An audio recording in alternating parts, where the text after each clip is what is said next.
അനുദിന ദിവ്യബലിയിൽ പങ്കെടുക്കണം എന്നുള്ള അവന്റെ ആ ഒരു താല്പര്യമൊക്കെ കാണുമ്പോൾ കണ്ടോ, പല കാര്യങ്ങളിലും നമ്മുടെ മിസ്റ്റേക്ക് അല്ലേ എന്ന് ചില കാര്യങ്ങൾ ഇങ്ങനെ തോന്നിപ്പോകും അല്ലെ, നമ്മുടെ കുഞ്ഞു കുഞ്ഞു ശീലങ്ങളൊക്കെ. അതുകൊണ്ട് നമുക്ക് തോന്നിപ്പോകും ഇതൊക്കെ ചെറിയ ചെറിയ കാര്യങ്ങളല്ലേ എന്ന്. പക്ഷെ നമ്മുടെ മക്കളില് കുഞ്ഞു കുഞ്ഞു ശീലങ്ങൾ, ഇത്തരത്തിലുള്ള കുഞ്ഞു കുഞ്ഞു ശീലങ്ങളൊക്കെ നമ്മൾ എന്ത് ചെയ്യുക, ആദ്യം ഒന്ന് മനഃപൂർവ്വമായിട്ടെങ്കിലും അതൊന്ന് ശീലിപ്പിച്ചെടുക്കുക. അവരുടെ വിശ്വാസ രൂപീകരണത്തിന് അത് നമ്മളെ സഹായിക്കുക തന്നെ വരും. ഓക്കെ, അപ്പൊ ഇന്ന് ഈ ഒരു ഒക്ടോബർ മാസത്തില് ഈ ഒരു തീർത്ഥാടനത്തിലായിരിക്കുന്ന നമുക്ക് ഈ ഒരു ചിന്ത, ഇതൊരു ചെറിയൊരു ചിന്തയായിരിക്കാം അല്ലെ, ഒരു ചിന്തയായിരിക്കാം.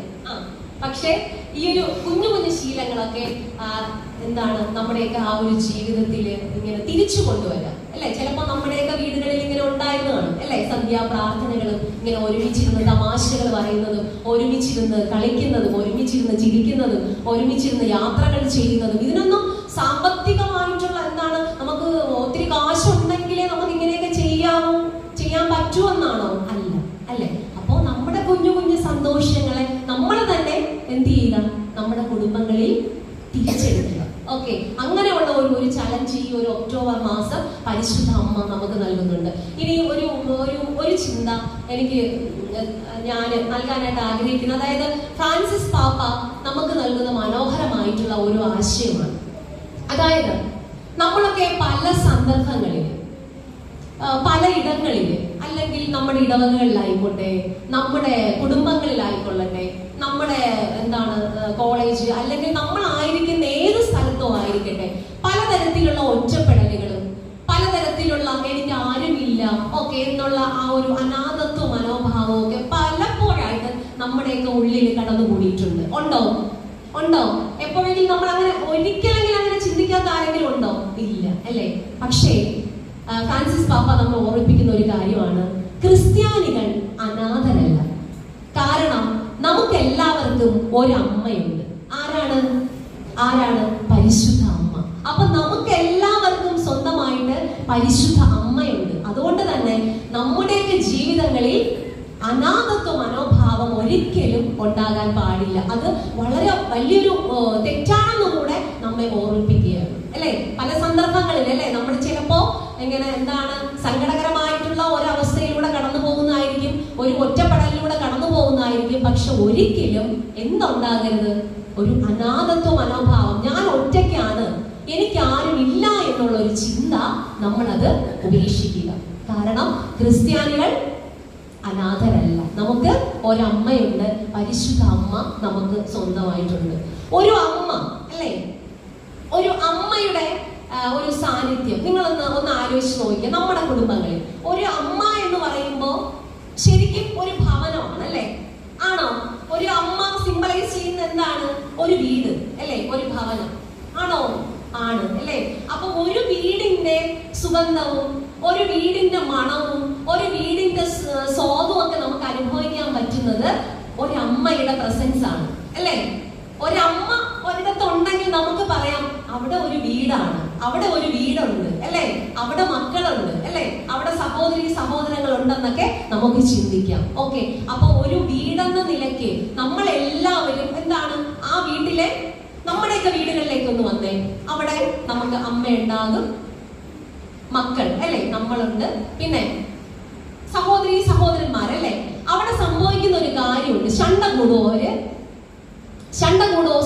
സഹോദരങ്ങൾ തമ്മിൽ ശണ്ട കൂടാറുണ്ടോ?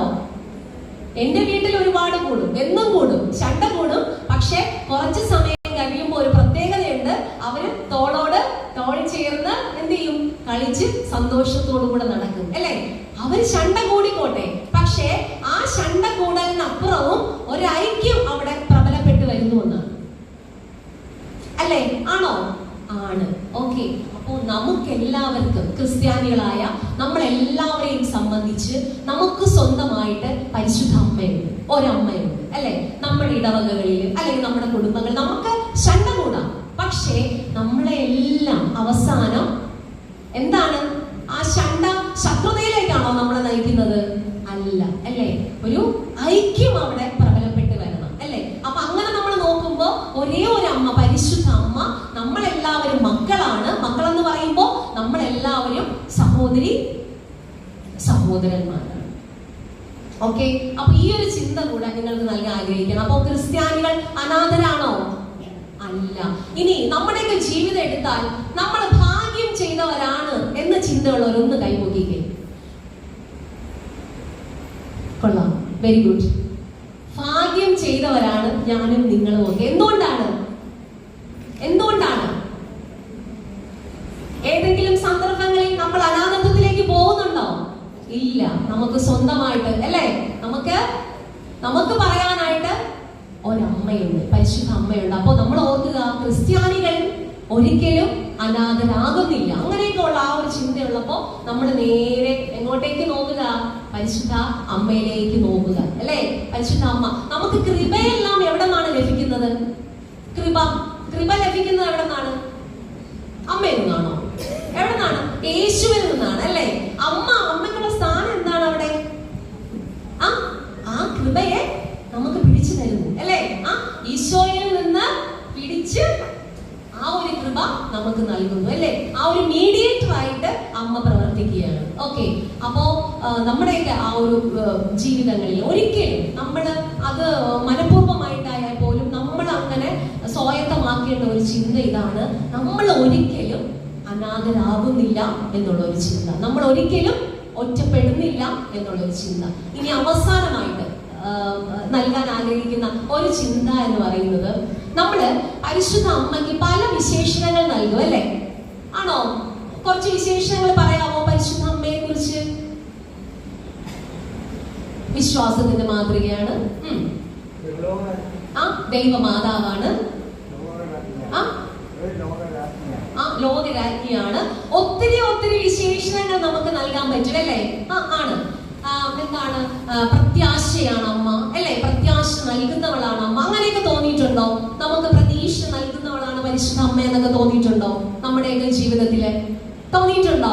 നമ്മൾ ഈ ഒരു സന്ദർഭത്തിൽ, അതായത് നമ്മൾ ഈ ഒരു വർഷം പ്രധാനമായിട്ടും ജൂബിലി, അല്ലേ? ജൂബിലി ആഘോഷങ്ങളൊക്കെ നമ്മൾ ഒത്തിരി ആ ഒരു ആഘോഷങ്ങളിൽ നമ്മളിങ്ങനെ എന്താണ്, പ്രത്യാശയുടെ തീർത്ഥാടകരായി ഇങ്ങനെ സഞ്ചരിച്ചു കൊണ്ടിരിക്കുകയാണ്. അപ്പോ നമ്മുടെ മുന്നിലുള്ള വലിയൊരു റെസ്പോൺസിബിലിറ്റി എന്ന് പറയുന്നത് പ്രത്യാശയോടുകൂടെ ജീവിക്കുക എന്നുള്ളതാണ്.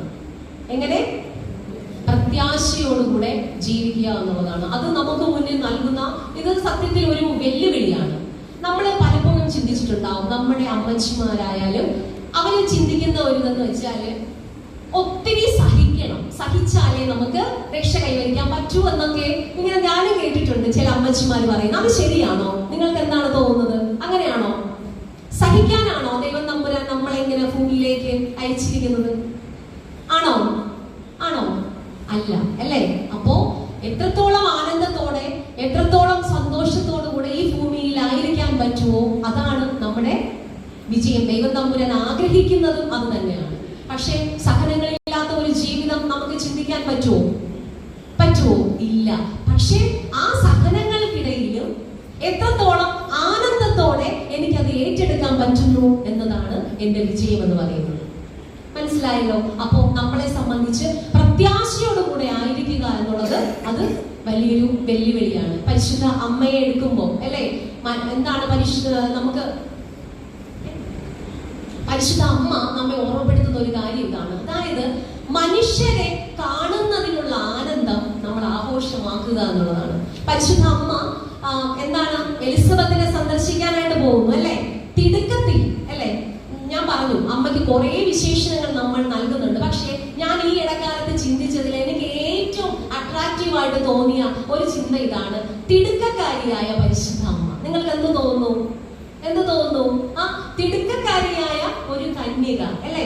എലിസബത്തിനെ സന്ദർശിക്കാനായിട്ട് ഓടിപ്പോവുകയാണ്, തിടുക്കത്തോടുകൂടെ പോവുകയാണ്. അവിടെ എന്താണ് നമുക്ക് കാണാൻ പറ്റുന്നത്? പരസ്പര ബഹുമാനത്തോടുകൂടെ എലിസബത്തിനെ അമ്മ സന്ദർശിക്കുകയാണ്. ആ ഒരു സന്ദർശനം തന്നെ അവിടെ വലിയൊരു ആഘോഷമായി മാറുകയാണ്, അല്ലെ? ആണോ? ആണ്. ഓക്കെ. അപ്പോ ഇത്തരത്തിൽ അമ്മ നമ്മോട് പറയുന്നത് നമ്മളൊക്കെ മറ്റു മനുഷ്യരെ കാണുന്നതിലുള്ള ആനന്ദം ആഘോഷമാക്കുക എന്നുള്ളതാണ്. ഓക്കെ. അപ്പൊ 3 ചിന്തകളാണ് ഇന്ന് നമ്മൾ ഈ ഒരു കുറച്ച് സമയം ധ്യാനിച്ചു എന്ന് തോന്നുന്നു. ഒന്ന് ഓർത്തെടുക്കാൻ പറ്റുമോ? ഒന്നാമത്തേത്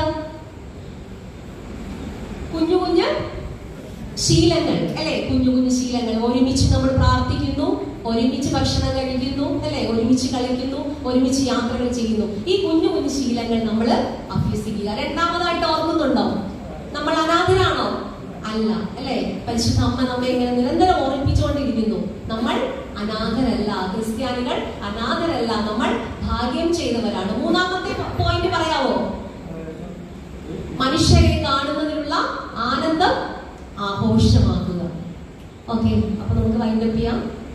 നന്ദി.